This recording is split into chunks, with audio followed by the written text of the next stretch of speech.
টিচাৰৰ result কেতিয়া দিব মই হ'ব খোজা শিক্ষকসকলক এটা অনুৰোধ কৰিম যে আপোনালোকে যদি ধৈৰ্য যদি আপোনালোকৰ নাথাকে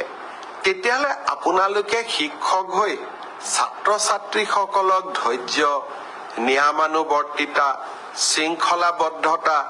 এই জ্ঞানবিলাকৰ বিষয়ে কেনেকৈ আপোনালোকে ল'ৰা ছোৱালীক শিকাব মই আপোনালোক যি ধৰণে উদ্গ্ৰীৱ হৈ আছে মোৰ চিন্তা সিমানেই বাঢ়ি গৈ আছে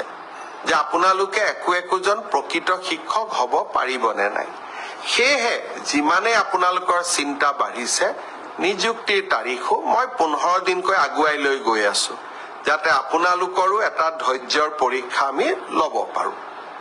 তথাপিতো আপোনালোকে যেটো সুধি থাকে সেই কাৰণে মই উত্তৰ দিব খুজিছো